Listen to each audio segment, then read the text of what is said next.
Time is our most valuable resource. It's the one thing we can never get back. No matter who you are, where you live, or what you do, you have the same 24 hours in a day. And yet, some people accomplish incredible things, while others feel stuck in a cycle of endless busyness. The difference? How they manage their time. Today, we're diving into two powerful tools that can transform the way you work and live: time boxing and weekly planning. These strategies help you take control of your schedule, focus on what truly matters, and make meaningful progress week after week. Let's get started. Have you ever felt exhausted at the end of the day, yet unsure of what you actually accomplished? That's because being busy doesn't always mean being productive. Busyness is about movement. Productivity is about progress. Many people equate a jam-packed schedule with effectiveness, but in reality, filling your day with random tasks doesn't necessarily mean you're moving forward. You might be responding to emails, sitting in meetings, and crossing off minor tasks from your to-do list. But are these activities truly contributing to your long-term goals? The key is to work smarter, not harder. And that starts with knowing what deserves your time and attention. Not all tasks are created equal. Some move you forward, while others just keep you occupied. That's why prioritization is crucial. One effective way to prioritize is using the Eisenhower matrix. U.S. President Eisenhower noted that tasks can be categorized on the basis of urgency or importance. Tasks that are urgent may not always be important, and tasks that are important may not need your immediate attention. You can decide how much time, effort, or resources you need to allocate to a task based on its priority, depending on which quadrant of the Eisenhower matrix it falls in. If a task is urgent and important, do it immediately. If it is not urgent but important, schedule it proactively and make sure you do it later yourself. If it is urgent but not important, delegate it to someone else if possible. And lastly, if it is neither urgent nor important, delete it or minimize how much of your bandwidth it utilizes. By focusing on what's truly important, you make space for high-impact work instead of drowning in endless distractions.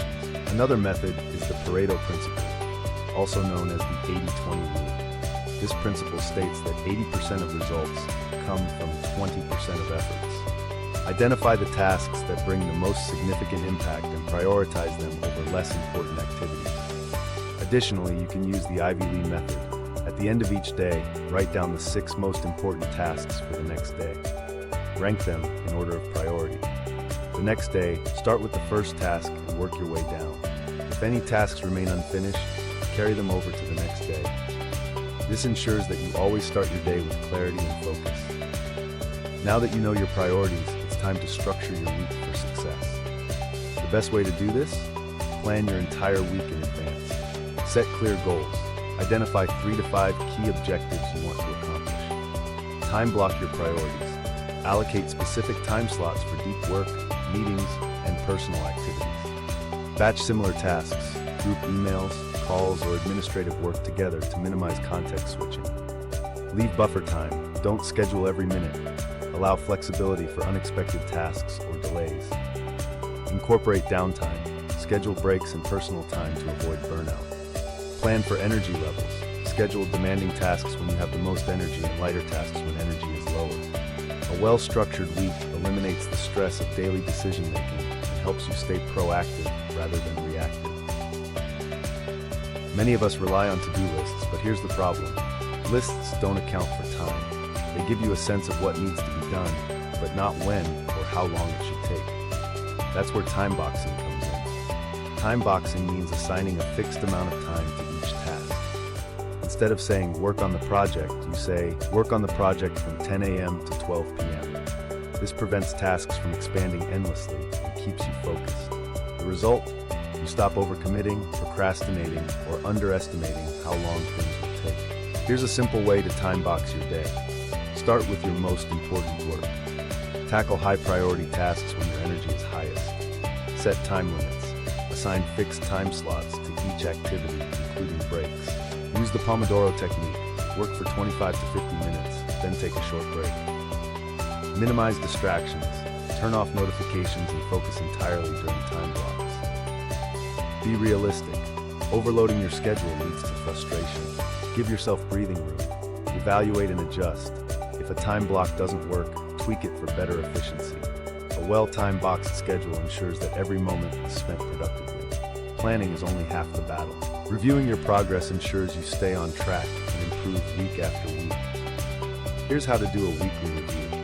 Look at what you accomplished. What did you complete? What got delayed?